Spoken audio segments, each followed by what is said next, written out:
Rivers State in Nigeria's south-south region is in constant transformation. One of the greatest oil-producing states of the world, it accounts for 10% of Nigeria's GDP and 40% of the nation's crude oil. Rivers State is solely responsible for the export of Nigeria's liquefied natural gas. In a bid to move the state away from its single economy reputation, Governor Chibuike Rotimi Amaechi has a three-point agenda which he intends to focus on, particularly during his second tenure. The first is to consolidate and complete already established projects. This will be followed by a renewed focus on infrastructure and power sectors. This is the time to consolidate. We've started quite a lot of projects. We've started the numerous primary schools that we're building, which we're yet to complete. Our target is to complete 750 of the primary schools to be able to meet the needs of our people. We have about 24 new secondary schools that we're also building. We hope we'll complete them. If we do, we may try to build another set, but that is if we do and if we do have the money. I'm sure if you visit Port Harcourt, you will see the number of roads that are undergoing construction. Some we are rebuilding, some are new ones. They've not been completed. Our intention is to complete them. The monorail is another project that we need to complete. The new University of Science and Technology that we're building in the new city is another. The Greater Port Harcourt Development, which is the new city, an extension of the old Port Harcourt, is another city, is another project that we need to complete. So basically, the second term is that of consolidation because you have numerous projects that we've started. We've completed quite a lot of them. There are a lot of primary schools that we've completed, a lot of health centers we've completed. If you know Port Harcourt, you will know that we've also completed the General Hospital that we named Professor Kelsey Harrison General Hospital. That has also been completed. So we need to complete the projects we've started first. Then the second one, after just as we're trying to complete them, we would also try to build a new road. Currently, the longest road you have in Port Harcourt is the Aba Road. We've rebuilt Ikwe Road, but we need to build a new road beginning from between UTC and the seaport that will lead you straight to the international airport. That's a huge road that runs to hundreds of billions of naira. And then the new state investor I just mentioned, that we need to complete that. We have a stadium that takes 26,000 persons.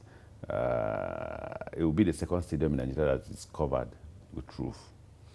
Then in that same complex, you have volleyball courts, you have the basketball, everything, swimming pool of international standard, everything, shooting, lawn tennis courts, indoor games. You have a clinic, you have a administrative building, you have under football pitch, you have 2 practice pitches, you have athletic tracks and all that.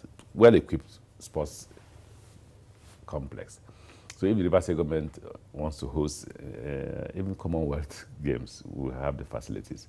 And then you see the fact that we've made an improvement in power a lot. We expect that latest December 2012, there'll be regular power supply in Port Harcourt. Crime has a very strong poverty element.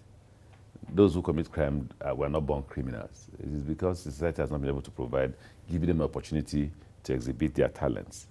And most opportunities to create employment emanate from agriculture because you see technology is not labor intensive. It may be capital intensive, but not labor intensive.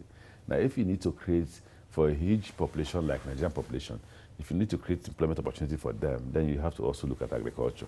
Not because you want to create employment but alone, but because you also want to be able to feed the teeming population.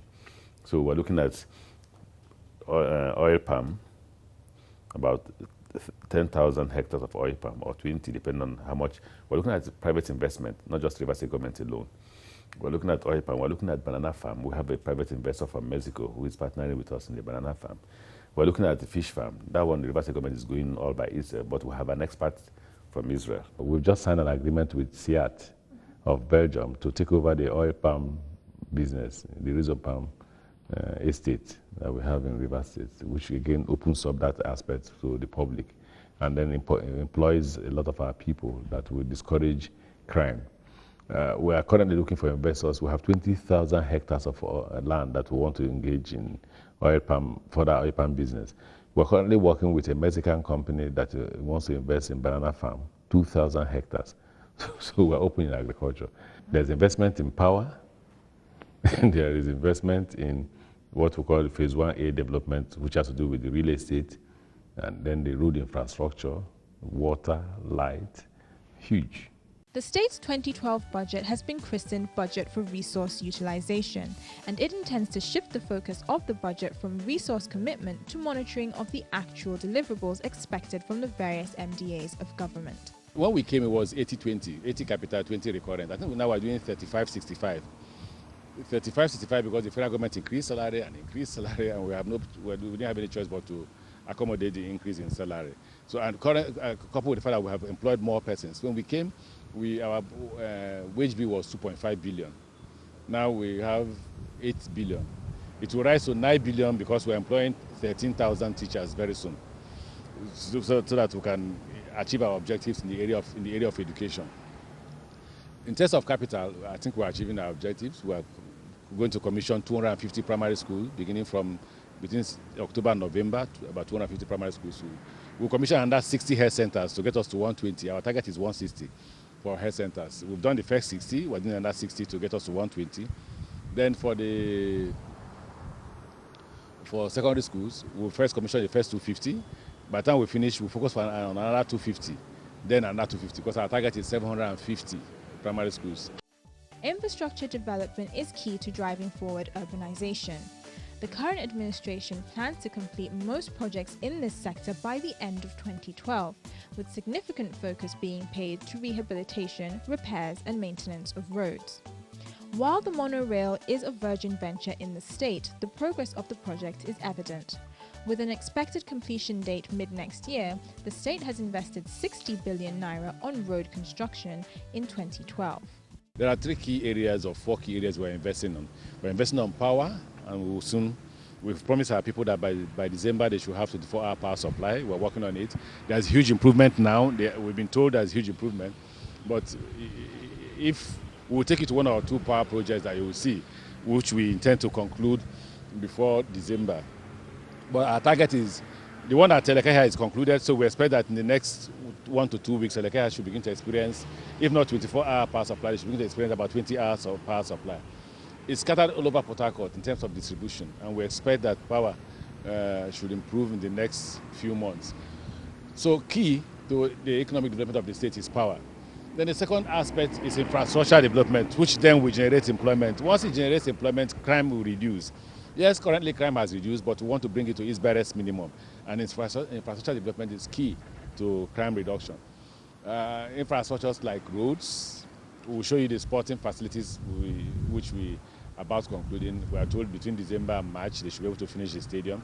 It's about 36,000 seating capacity. The other ones we've been able to finish. Then we're looking at water. Well, we're trying to get a loan from the World Bank so we can do water. We're rebuilding to the airport because it's a major artery to the new city. And we have to focus on ensuring that the communication between the old city and new city is done in a manner that there won't be traffic jams or problems. So this solves that problem between the federal road coming from Lagos to Akwa Ibom and then the federal road coming from the old city to the new city. Even as we got into the area where you have the liquefied natural gas office, if we turned left, you saw that that's a road construction, purely in a swampy area, and we're reclaiming land. What has stopped is because we're trying to pay for the houses we will demolish to expand the road. Then gets us into Elekahia, you saw the road expansion, how Elekahia has changed. It used to be a very narrow road like here.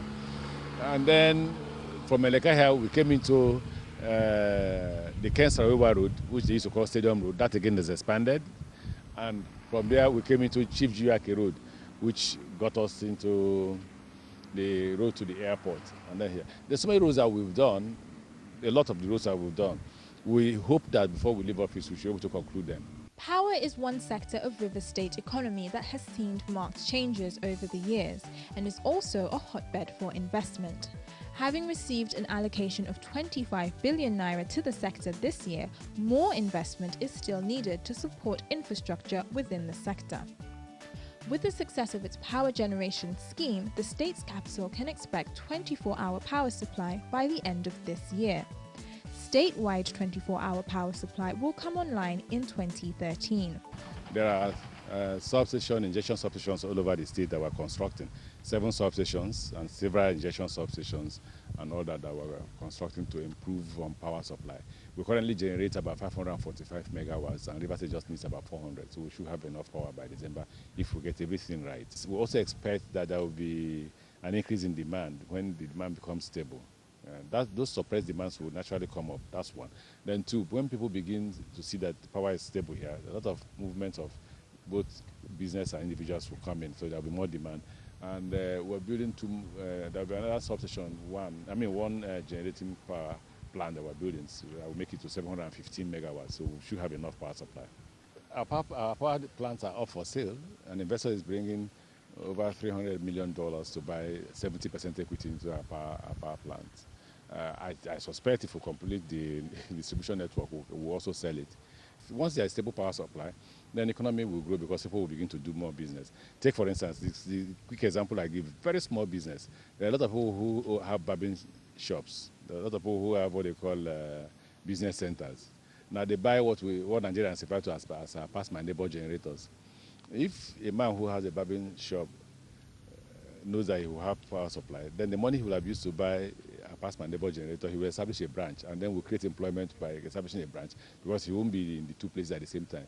He will have to employ somebody else who will be doing that business for him. So power will create employment, will create business, and will create economic growth. Constant and stable power supply is important to furthering economic development, hence the River State focus on power generation. Behind me is the state-owned Transamadi Power Station, which generates 24-hour power throughout the state's capital. Join me after the break for more Eye on Rivers, where we look at the state's agriculture and education sector. Stay tuned.